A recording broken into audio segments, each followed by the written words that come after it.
Bem-vindos à Livraria da Polis. Eu sou Sofia. Antes de começarmos, curta este vídeo e inscreva-se no canal para acompanhar as próximas leituras. No áudio de hoje você vai ouvir Confissões de uma Viúva Moça, de Machado de Assis.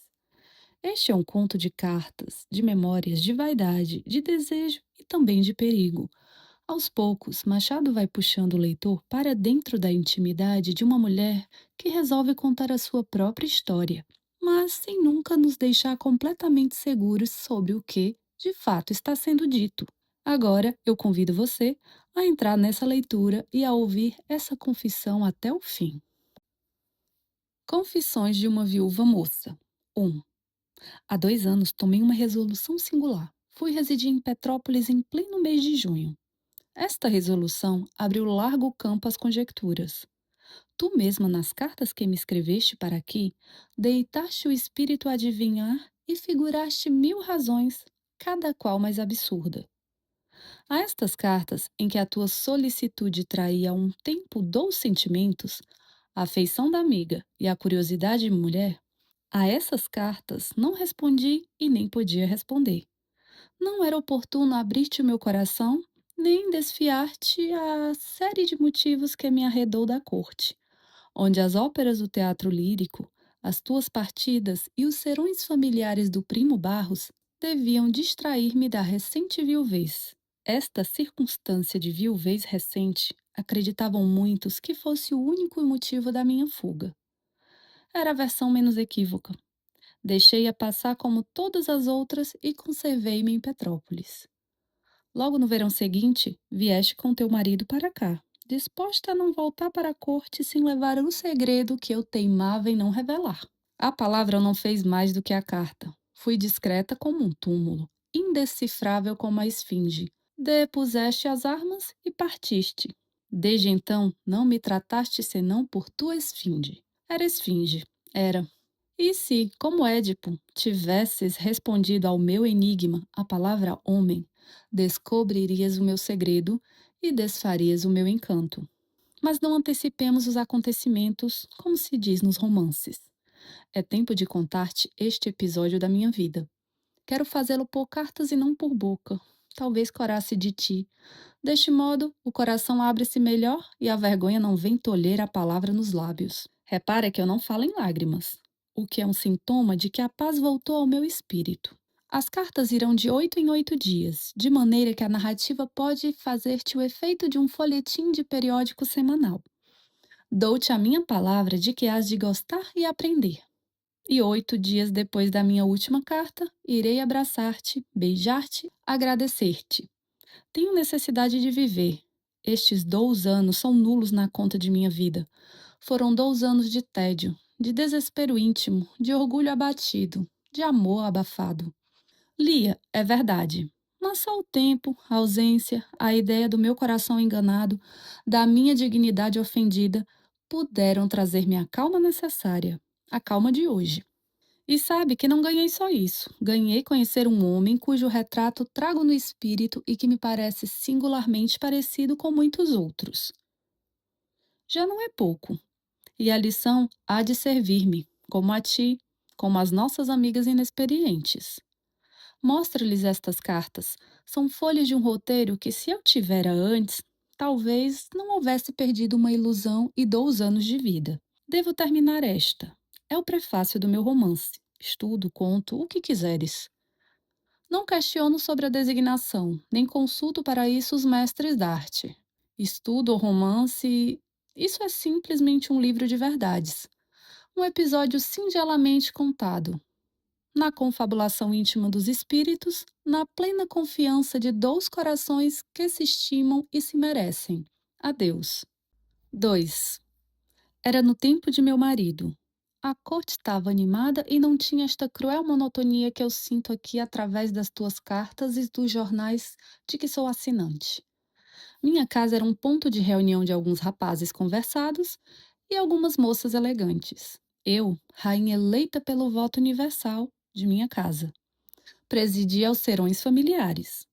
Fora de casa, tínhamos os teatros animados, as partidas das amigas, 1000 outras distrações que davam à minha vida certas alegrias exteriores em falta das íntimas, que são as únicas verdadeiras e fecundas.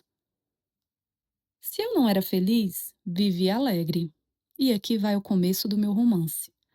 Um dia, meu marido pediu-me como obséquio especial que eu não fosse à noite ao teatro lírico.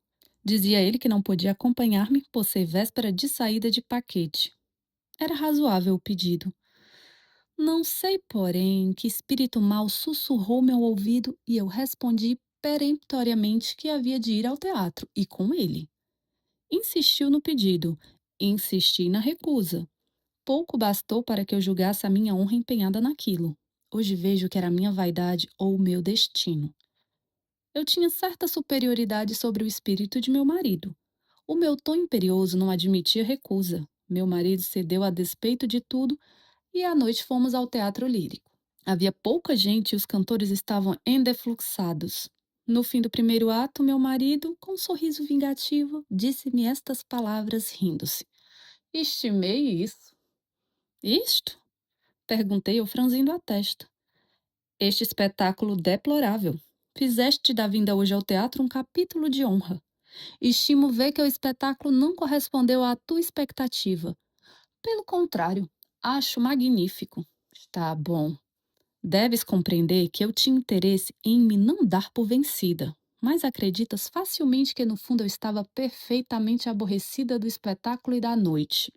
Meu marido, que não ousava retorquir, calou-se com ar de vencido e, adiantando-se um pouco à frente do camarote, percorreu com o binóculo as linhas dos poucos camarotes fronteiros em que havia gente. Eu recuei à minha cadeira e, encostada à divisão do camarote, olhava para o corredor vendo a gente que passava.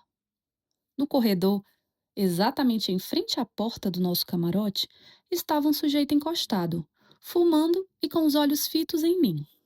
Não reparei ao princípio, mas a insistência obrigou-me a isso. Olhei para ele a ver se era algum conhecido nosso que esperava ser descoberto a fim de vir então cumprimentar-nos. A intimidade pôde explicar este brinco, mas não conheci. Depois de alguns segundos, vendo que ele não tirava os olhos de mim, desviei os meus e cravei-os no pano da boca e na plateia. Meu marido, tendo acabado o exame dos camarotes, deu-me o binóculo e sentou-se ao fundo diante de mim. Trocamos algumas palavras. No fim de um quarto de hora, a orquestra começou os prelúdios para o segundo ato. Levantei-me, meu marido aproximou a cadeira para a frente e, nesse interim, lancei um olhar furtivo para o corredor. O homem estava lá.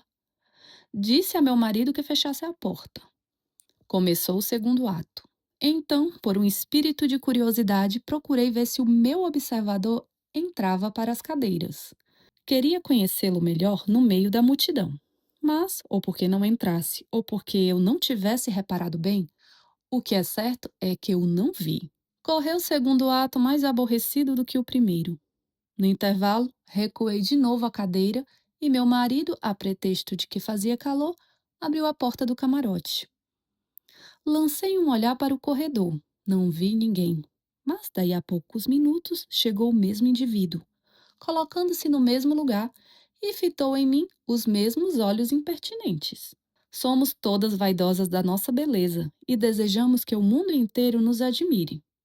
É por isso que muitas vezes temos a indiscrição de admirar a corte mais ou menos arriscada de um homem.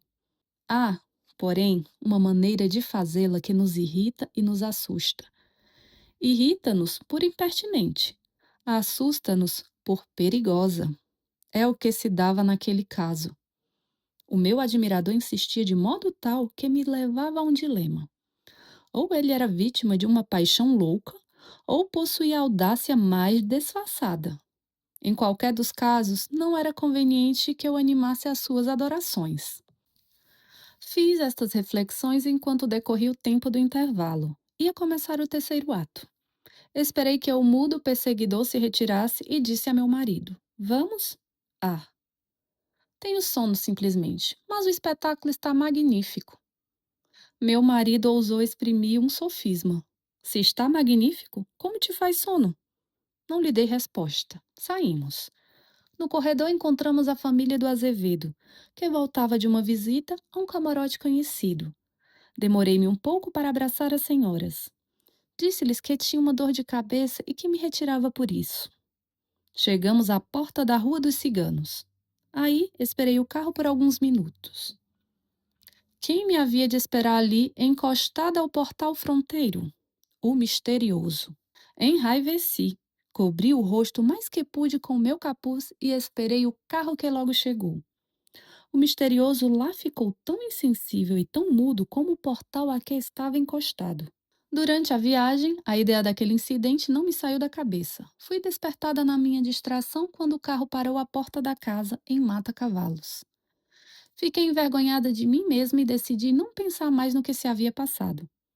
Mas acreditarás tu, Carlota, dormi meia hora mais tarde do que supunha, tanto a minha imaginação teimava em reproduzir o corredor, o portal e o meu admirador platônico. No dia seguinte, pensei menos. No fim de 8 dias, tinha me varrido do espírito aquela cena, e eu dava graças a Deus por haver me salvo de uma preocupação que podia ser-me fatal. Quis acompanhar o auxílio divino, resolvendo não ir ao teatro durante algum tempo.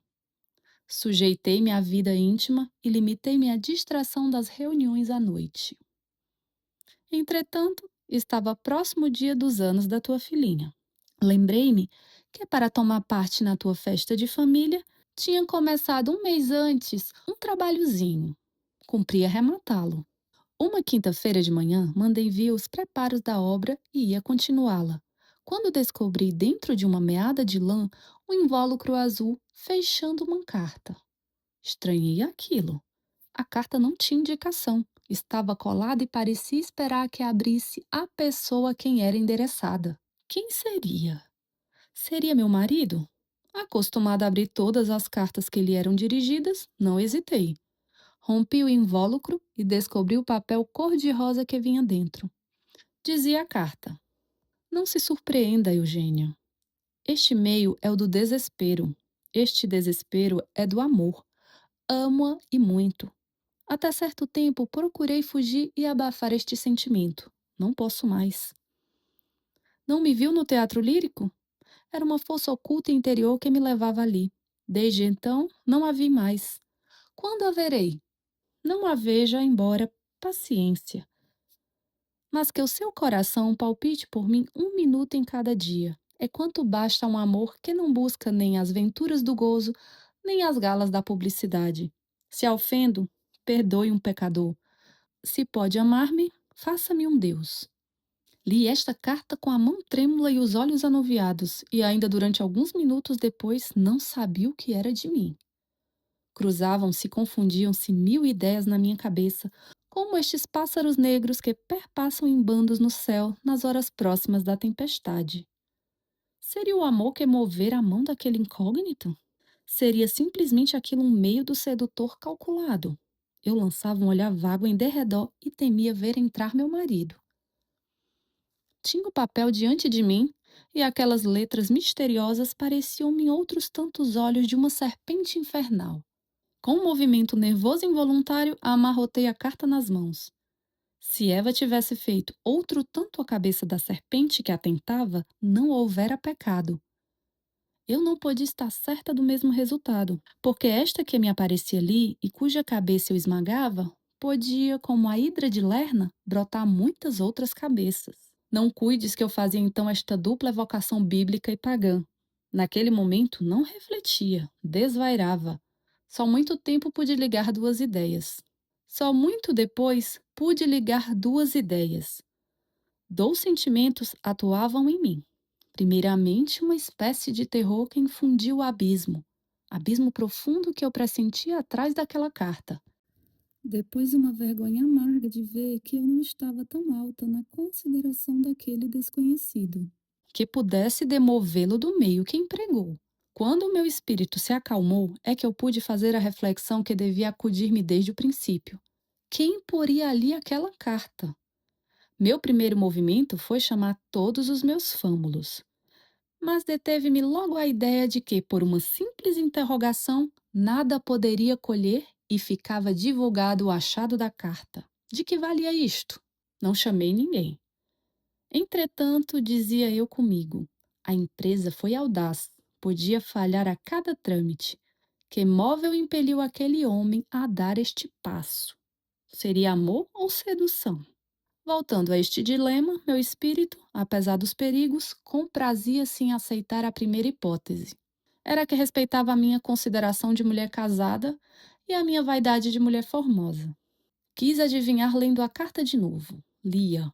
Não uma, mas duas, três, 5 vezes. Uma curiosidade indiscreta prendia-me àquele papel. Fiz um esforço e resolvi aniquilá-lo, protestando que ao segundo caso nenhum escravo ou criado me ficaria em casa. Atravessei a sala com o papel na mão. Dirigi-me para o meu gabinete, onde acendi uma vela e queimei aquela carta que me queimava as mãos e a cabeça. Quando a última faísca do papel enegreceu e voou, senti passos atrás de mim. Era meu marido. Tive um movimento espontâneo. Atirei-me em seus braços. Ele abraçou-me com certo espanto. E quando meu abraço se prolongava, senti que ele me repelia com brandura, dizendo-me: Está bom, olha que me afogas. Recuei. Entristeceu-me ver aquele homem que podia e devia salvar-me, não compreender, por instinto ao menos, que se eu abraçava tão estreitamente, era como se me agarrasse à ideia do dever. Mas este sentimento que me apertava o coração passou um momento para dar lugar a um sentimento de medo. As cinzas da carta ainda estavam no chão. A vela conservava-se acesa em pleno dia. Era bastante para que ele me interrogasse. Nem por curiosidade o fez. Deu 2 passos no gabinete e saiu. Senti uma lágrima rolar-me pela face. Não era a primeira lágrima de amargura. Seria a primeira advertência do pecado? 3. Decorreu um mês. Não houve durante esse tempo mudança alguma em casa. Nenhuma carta apareceu mais, e a vigilância, que era extrema, tornou-se de todo inútil. Não me podia esquecer o incidente da carta, se fosse só isto. As primeiras palavras voltavam-me incessantemente à memória. Depois, as outras todas. Eu tinha a carta de cor. Lembraste? Uma das minhas vaidades era ter a memória feliz. Até neste dote era castigada. Aquelas palavras atordoavam-me, faziam-me arder a cabeça. Por quê? Ah, Carlota, é o que eu achava nelas um encanto indefinível. Encanto doloroso, porque era acompanhado de um remorso, mas encanto de que eu me não podia libertar. Não era o coração que se empenhava, era a imaginação. A imaginação perdia-me. A luta do dever e da imaginação é cruel e perigosa para os espíritos fracos. Eu era fraca. O mistério fascinava a minha fantasia. Enfim, os dias e as diversões puderam desviar o meu espírito daquele pensamento único. No fim de um mês, se eu não tinha esquecido inteiramente o misterioso e a carta dele, estava, todavia, bastante calma para rir de mim e dos meus temores. Na noite de uma quinta-feira, achavam-se algumas pessoas em minha casa, e muitas das minhas amigas, menos tu. Meu marido não tinha voltado e a ausência dele não era notada nem sentida, visto que, apesar de franco cavalheiro como era, não tinha o dom particular de um conviva para tais reuniões. Tinha-se cantado, tocado, conversado. Reinava em todos a mais franca e expansiva alegria. O tio da Amélia Azevedo fazia rir a todos com as suas excentricidades. A Amélia arrebatava bravos a todos com as notas da sua garganta celeste. Estávamos em um intervalo esperando a hora do chá. Anunciou-se meu marido. Não vinha só. Vinha ao lado dele um homem alto, magro, elegante. Não pude conhecê-lo. Meu marido adiantou-se e, no meio do silêncio geral, veio apresentar-mo. Ouvi de meu marido que o nosso conviva chamava-se Emílio. Fixei nele um olhar e retive um grito. Era ele. Meu grito foi substituído por um gesto de surpresa. Ninguém percebeu. Ele pareceu perceber menos que ninguém.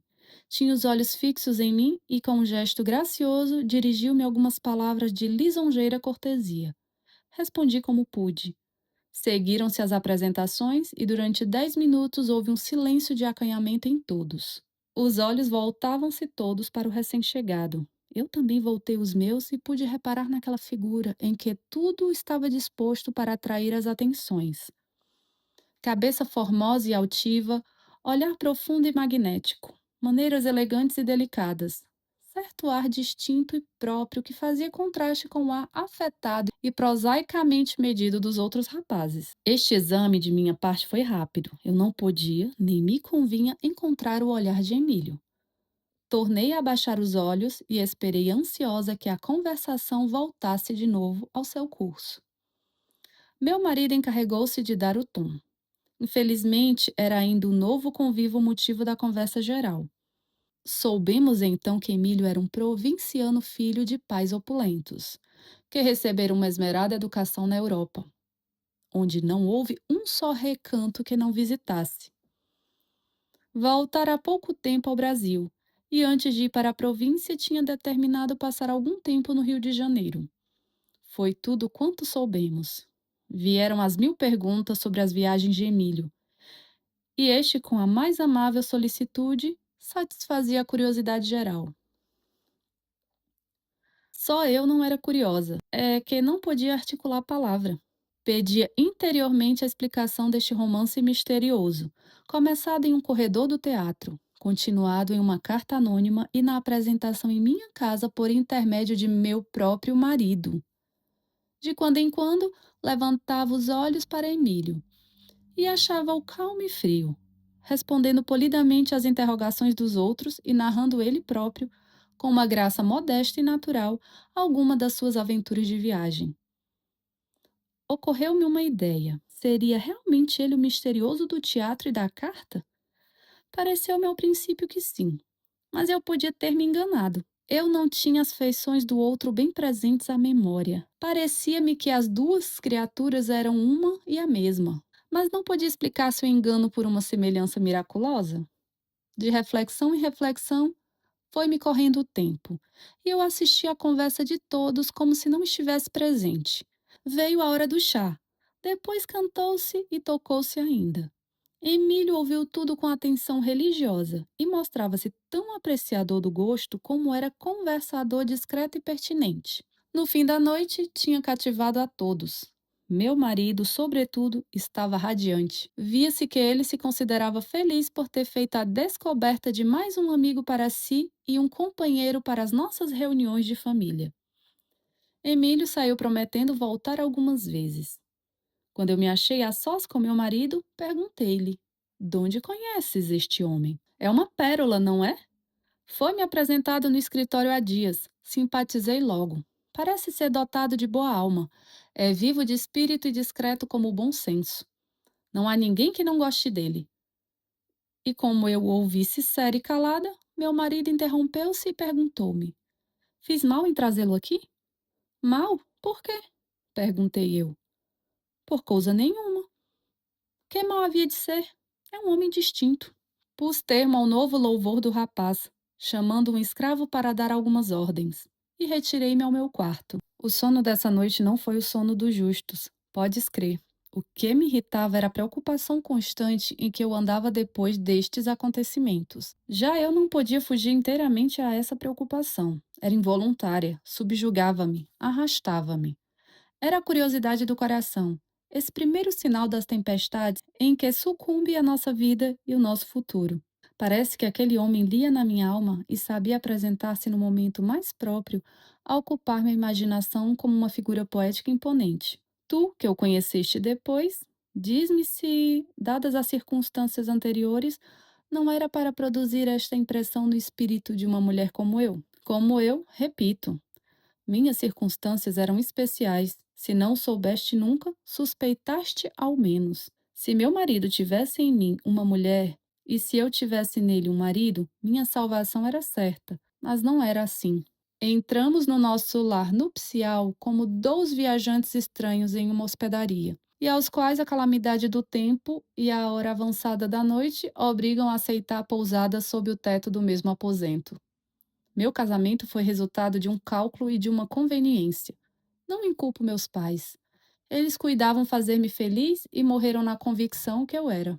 Eu podia, apesar de tudo, encontrar no marido que me davam um objeto de felicidade para todos os meus dias. Bastava para isso que meu marido visse em mim uma alma companheira da sua alma, um coração sócio do seu coração. Não se dava isto. Meu marido entendia o casamento ao modo da maior parte da gente.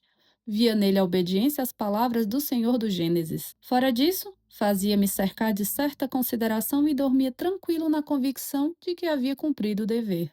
O dever. Esta era a minha tábua de salvação.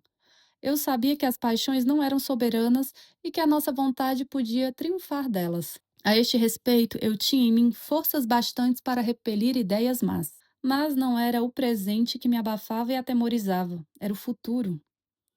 Até então, aquele romance influía do meu espírito pela circunstância do mistério em que vinha envolto. A realidade havia de abrir-me os olhos. Consolava-me a esperança de que eu triunfaria de um amor culpado, mas poderia nesse futuro, cuja proximidade eu não calculava, resistir convenientemente à paixão e salvar intacta a minha consideração e a minha consciência? Esta era a questão.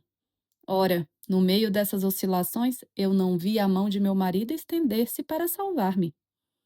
Pelo contrário, quando, na ocasião de queimar a carta, atirava-me a ele, lembraste que ele me repeliu com uma palavra de enfado. Isto pensei, isto senti, na longa noite que se seguiu à apresentação de Emílio. No dia seguinte estava fatigada de espírito, mas, ou fosse calma ou fosse prostração, senti que os pensamentos dolorosos que me haviam torturado durante a noite esvaeceram-se à luz da manhã como verdadeiras aves da noite e da solidão. Então, abriu-se ao meu espírito um raio de luz. Era a repetição do mesmo pensamento que me voltava no meio das preocupações daqueles últimos dias. Por que temer? Dizia eu comigo. Sou uma triste medrosa e fatigo-me em criar montanhas para cair extenuada no meio da planície. Eia! Nenhum obstáculo se opõe ao meu caminho de mulher virtuosa e considerada. Este homem, se é o mesmo, não passa de um mau leitor de romances realistas. O mistério é que lhe dá algum valor. Visto de mais perto, há de ser vulgar ou hediondo. 4. Não te quero fatigar com a narração minuciosa e diária de todos os acontecimentos. Emílio continuou a frequentar a nossa casa, mostrando sempre a mesma delicadeza e gravidade, e encantando a todos por suas maneiras distintas sem afetação, amáveis sem fingimento. Não sei por que meu marido revelava-se cada vez mais amigo de Emílio. Este conseguira despertar nele um entusiasmo novo para mim e para todos. Que capricho era esse da natureza?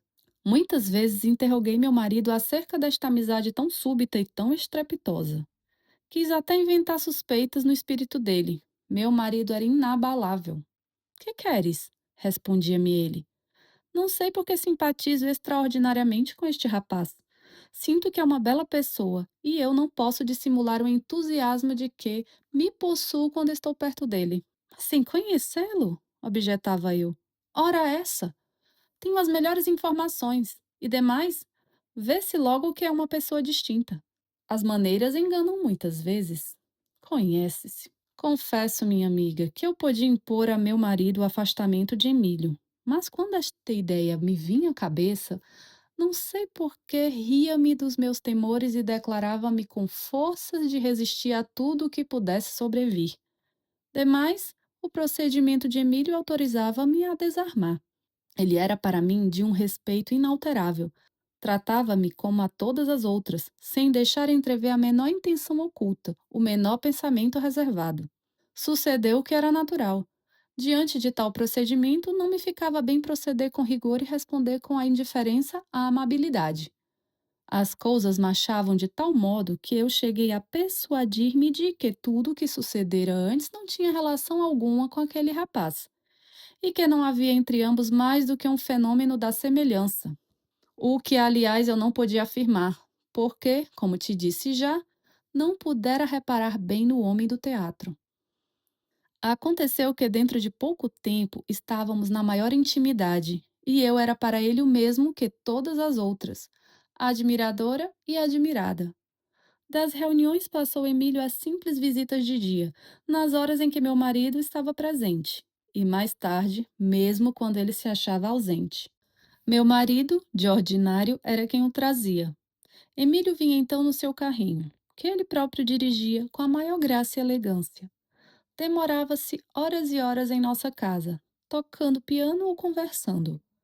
A primeira vez que eu recebi só, confesso que estremeci, mas foi um susto pueril. Emílio procedeu sempre do modo mais indiferente em relação às minhas suspeitas. Neste dia, se algumas me ficaram, desvaneceram-se todas. Nisto passaram-se 2 meses. Um dia, era de tarde, eu estava só. Esperava-te para irmos visitar teu pai enfermo. Parou um carro à porta. Mandei ver, era Emílio. Recebi-o como de costume. Disse-lhe que íamos visitar um doente, e ele quis logo sair. Disse-lhe que ficasse até a tua chegada. Ficou como se outro motivo detivesse além de um dever de cortesia. Passou-se meia hora. Nossa conversa foi sobre assuntos indiferentes. Em um dos intervalos da conversa, Emílio levantou-se e foi à janela. Eu levantei-me igualmente para ir ao piano buscar um leque. Voltando para o sofá, reparei pelo espelho que Emílio me olhava com um olhar estranho. Era uma transfiguração. Parecia que naquele olhar estava concentrada toda a alma dele. Estremeci. Todavia fiz um esforço sobre mim e fui sentar-me, então mais séria do que nunca. Emílio encaminhou-se para mim. Olhei para ele. Era o mesmo olhar. Baixei os meus olhos. Assustou-se? Perguntou-me ele. Não respondi nada, mas comecei a tremer de novo e parecia-me que o coração me queria pular fora do peito. É que naquelas palavras havia a mesma expressão do olhar. As palavras faziam-me o efeito das palavras da carta. Assustou-se? Repetiu ele. De quê? Perguntei eu, procurando rir para não dar maior gravidade à situação. Pareceu-me. Houve um silêncio. Dona Eugênia, disse ele sentando-se. Não quero por mais tempo ocultar o segredo que faz o tormento da minha vida. Fora um sacrifício inútil, feliz ou infeliz. Prefiro a certeza da minha situação. Dona Eugênia, eu amo-a. Não te posso descrever como fiquei ouvindo essas palavras. Senti que empalidecia. Minhas mãos estavam geladas. Quis falar. Não pude. Emílio continuou. Oh, eu bem sei a que me exponho. Vejo como este amor é culpado. Mas que quer? É fatalidade. Andei tantas léguas, passei a ilharga de tantas belezas, sem que o meu coração pulsasse. Estava-me reservada a aventura rara ou o tremendo infortúnio de ser amado ou desprezado pela senhora.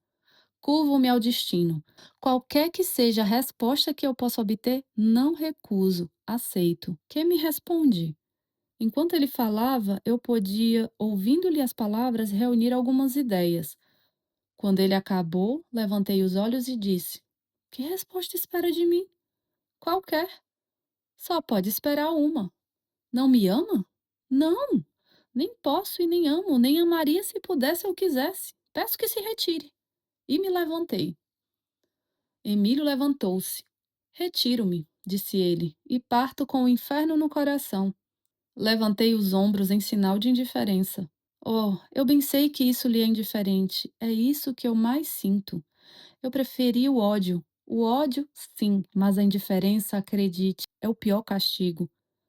Mas eu recebo resignado. Tamanho crime deve ser tamanha pena. E tomando o chapéu, chegou-se a mim de novo. Eu recuei 2 passos. Oh, não tenha medo. Causo-lhe medo? Medo? Retorqui eu com altivez. Asco, respondeu ele. Talvez, murmurei. Uma única resposta. Tornou Emílio. Conserva aquela carta? Ah, disse eu. Era o autor da carta? Era. E é aquele misterioso do corredor do teatro lírico. Era eu. A carta? Queimei-a. Preveniu o meu pensamento. E, cumprimentando-me friamente, dirigiu-se para a porta. Quase a chegar à porta, senti que ele vacilava e levava a mão ao peito. Tive um momento de piedade, mas era necessário que ele se fosse, quer sofresse, quer não. Toda a vida dei um passo para ele e perguntei-lhe de longe: Quer dar-me uma resposta? Ele parou e voltou-se. Pois não? Como é que, para praticar o que praticou, fingiu-se amigo de meu marido? Foi um ato indigno, eu sei, mas o meu amor é daqueles que não recuam ante a indignidade. É o único que eu compreendo.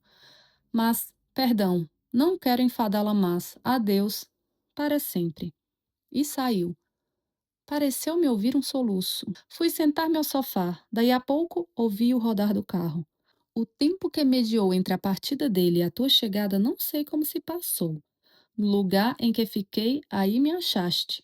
Até então, não tinha visto o amor senão nos livros. Aquele homem parecia me realizar o amor que eu sonhara e vira descrito. A ideia de que o coração de Emílio sangrava naquele momento despertou em mim um sentimento vivo de piedade. A piedade foi um primeiro passo. Quem sabe, dizia eu comigo mesma, o que ele está agora sofrendo? E que culpa é a dele, afinal de contas? Ama-me, disse-mo. O amor foi mais forte do que a razão. Não viu que eu era sagrada para ele. Revelou-se. Ama. É a sua desculpa. Depois repassava na memória todas as palavras dele e procurava recordar-me do tom em que ele as proferira. Lembrava-me também do que eu dissera e o tom com que respondera às suas confissões. Fui talvez severa demais. Podia manter a minha dignidade sem abrir-lhe uma chaga no coração. Se eu falasse com mais brandura, podia adquirir dele o respeito e a veneração. Agora há de amar-me ainda, mas não se recordará do que se passou sem um sentimento de amargura. Estava nestas reflexões quando entraste. Lembras-te que me achaste triste e perguntaste a causa disso. Nada te respondi. Fomos à casa da tua tia, sem que eu nada mudasse do ar que tinha antes. À noite, quando meu marido me perguntou por Emílio, respondi sem saber o que respondia. Não veio cá hoje. Deveras? Disse ele. Então está doente. Não sei. Lá vou amanhã. Lá onde? Na casa dele. Para quê? Talvez esteja doente. Não creio. Esperemos até ver. Passei uma noite angustiosa. A ideia de Emílio perturbava-me o sono. Afigurava-se-me que ele estaria àquela hora chorando lágrimas de sangue no desespero do amor não aceito. Era piedade? Era amor?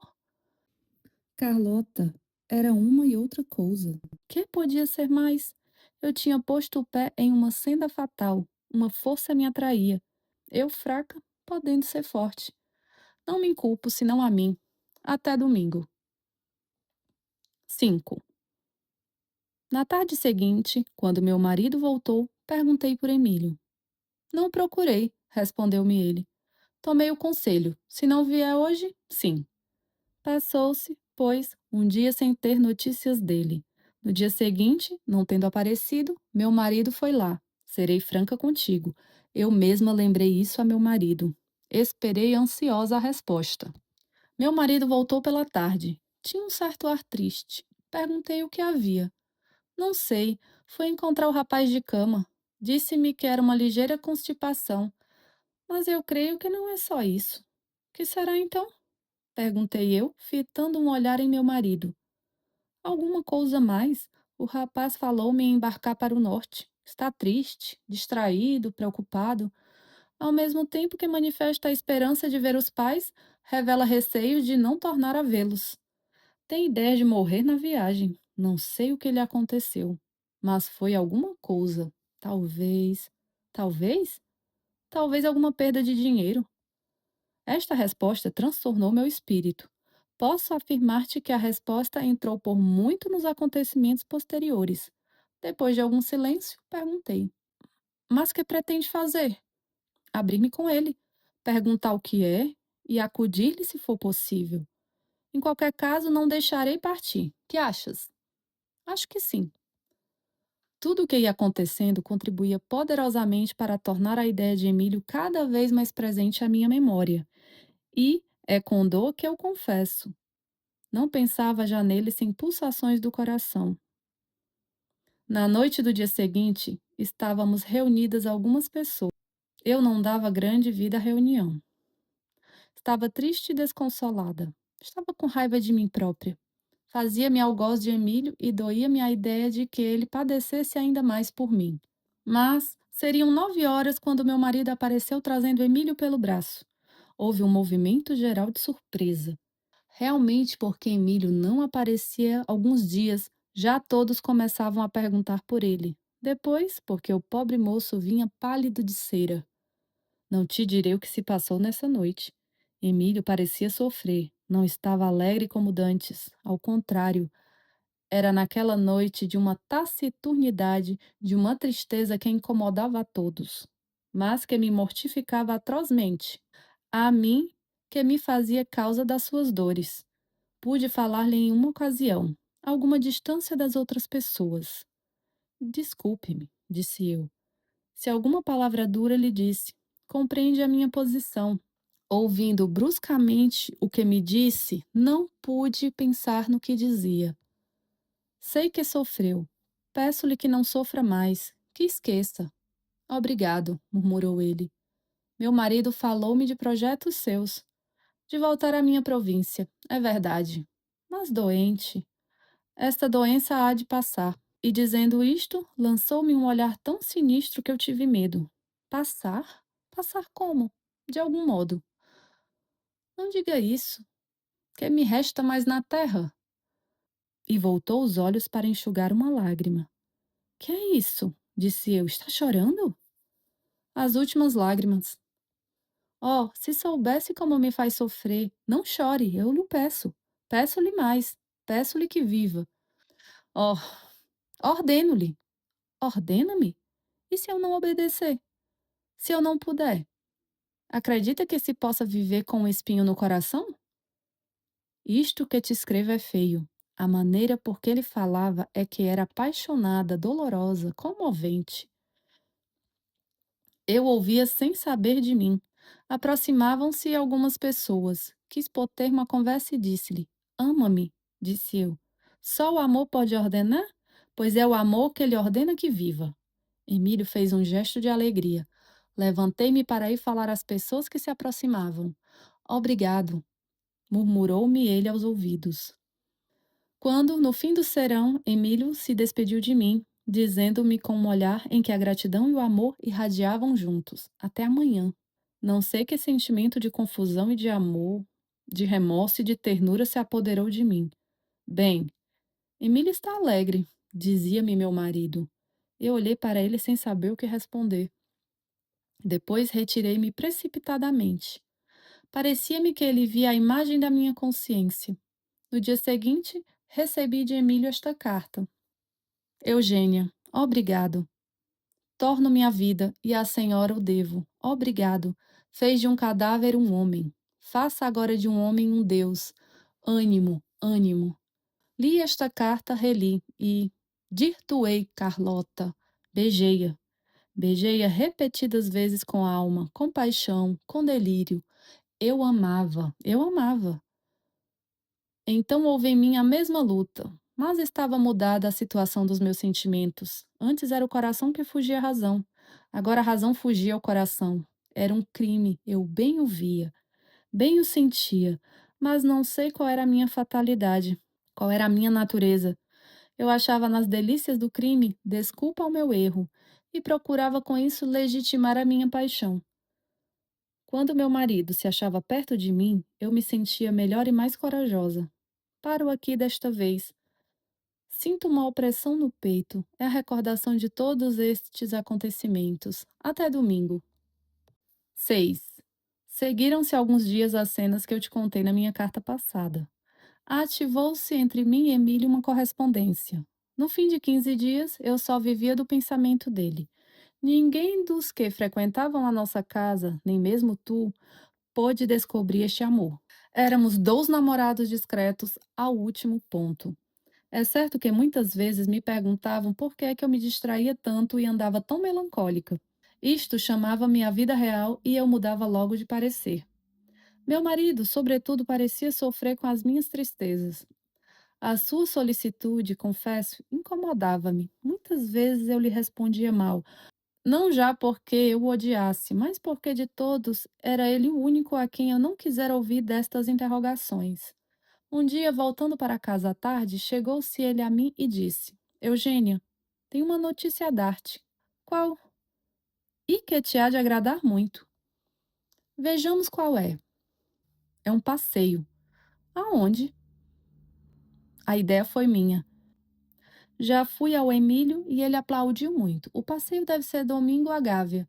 Iremos daqui muito cedinho. Tudo isto, é preciso notar, não está decidido, depende de ti. O que dizes?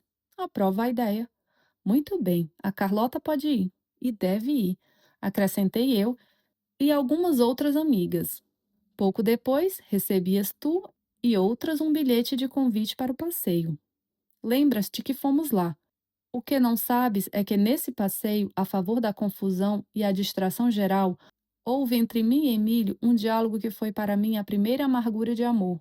Eugênia, dizia ele dando-me o braço, estás certa de que me amas? Estou. Pois bem, o que te peço, nem sou eu que te peço, é o meu coração. O teu coração que te pedem.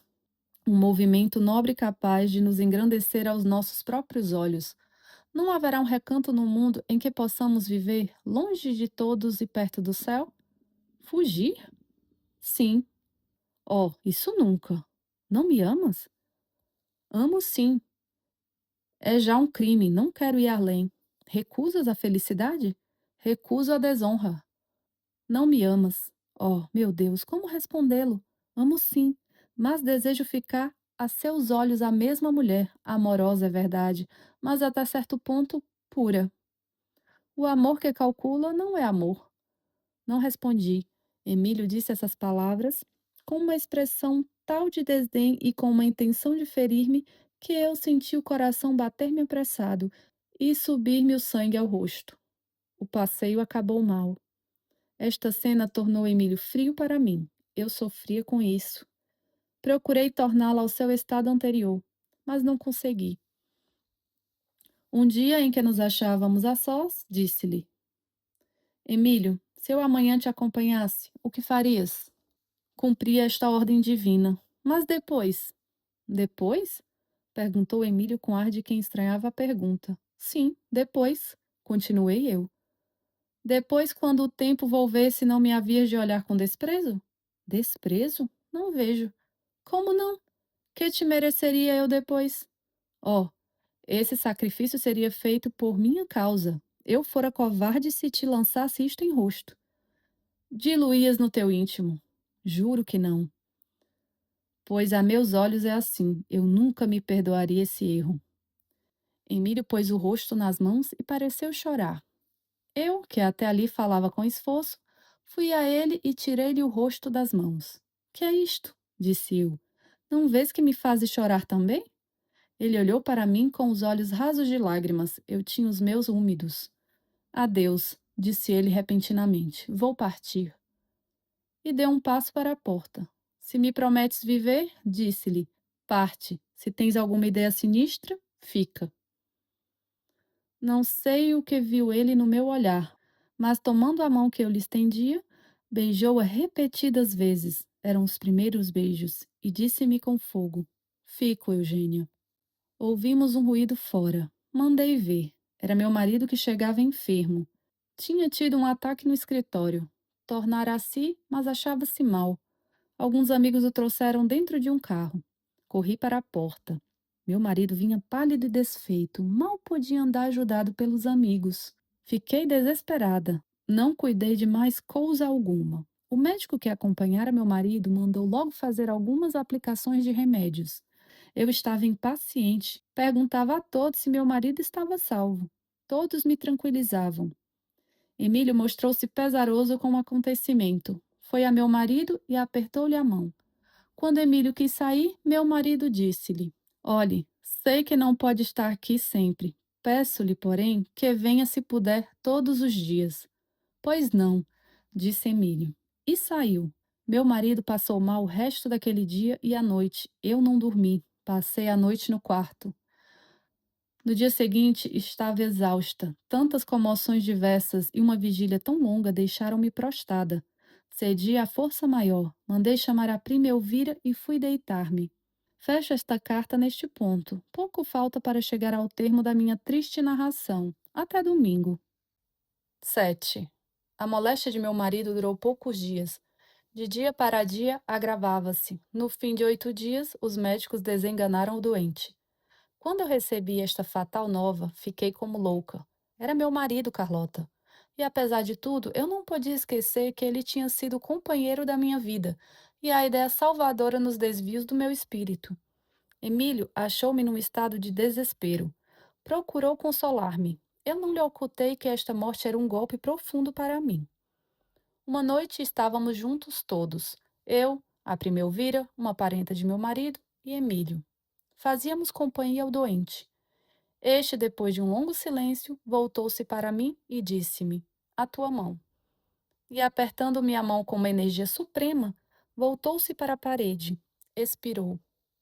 Passaram-se 4 meses depois dos fatos que te contei. Emílio acompanhou-me na dor e foi dos mais assíduos em todas as cerimônias fúnebres que se fizeram ao meu finado marido. Todavia, as visitas começaram a escassear. Parecia-me, por motivo de uma delicadeza natural. No fim do prazo que te falei, soube, por boca de um dos amigos de meu marido, que Emílio ia partir. Não pude crer. Escrevi-lhe uma carta. Eu amava-o então, como dantes, mais ainda agora que estava livre. Dizia a carta: Emílio, constou-me que ia partir. Será possível? Eu mesma não posso acreditar nos meus ouvidos. Bem sabes se eu te amo. Não é tempo de coroar os nossos votos, mas não faltará muito para que o mundo nos revele uma união que o amor nos impõe. Vem tu mesmo responder-me por boca. Tu, Eugênio. Emílio veio em pessoa. Asseverou-me que, se ia partir, era por negócios de pouco tempo, mas que voltaria logo. A viagem devia ter lugar daí a 8 dias. Pedi-lhe que jurasse o que dizia, e ele jurou. Deixei-o partir. Daí a 4 dias recebia eu a seguinte carta. Menti, Eugênia. Vou partir já. Menti ainda. Não volto. Não volto porque não posso. Uma união contigo seria para mim o ideal da felicidade se eu não fosse homem de hábitos opostos ao casamento. Adeus. Desculpa-me e reza para que eu faça uma boa viagem. Adeus, Emílio. Avalias facilmente como fiquei depois de ler esta carta. Era um castelo que se desmoronava. Em troca do meu amor, do meu primeiro amor, recebia deste modo a ingratidão e o desprezo. Era justo. Aquele amor culpado não podia ter bom fim. Eu fui castigada pelas consequências mesmo do meu crime. Mas, perguntava eu, como é que este homem, que parecia amar-me tanto, recusou aquela de cuja honestidade podia estar certo, visto que pôde opor uma resistência aos desejos de seu coração? Isto me pareceu um mistério. Hoje vejo que não era. Emílio era um sedutor vulgar e só se diferenciava dos outros em ter um pouco mais de habilidades que eles. Tal é a minha história. Imagino o que sofri nesses 2 anos. Mas o tempo é um grande médico. Estou curada. O amor fendido e o remorso de haver de algum modo traído a confiança de meu esposo fizeram-me doer muito. Mas eu creio que caro paguei o meu crime e acho-me reabilitada perante a minha consciência. Achar-me-ia perante Deus? E tu? É o que me hás de explicar amanhã. 24 horas depois de partir esta carta, eu serei contigo. Adeus. Jornal das Famílias, abril-junho de 1865. Você ouviu Confissões de uma Viúva Moça, de Machado de Assis. Neste conto, o que mais inquieta não é só o que aconteceu, mas a maneira como tudo é contado. Eugênia se expõe, se explica, se defende, e justamente por isso a narrativa fica ainda mais interessante. Porque toda confissão carrega alguma verdade, mas nunca vem sozinha. Vem com orgulho, com medo, com desejo de ser compreendida e, às vezes, com certa vontade de controlar o olhar de quem escuta.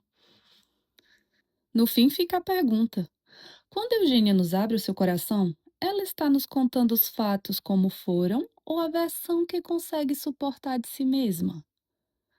Se você gostou dessa leitura, curta o vídeo, inscreva-se no canal e acompanhe a Livraria da Polis para continuar ouvindo os clássicos. Até uma próxima leitura!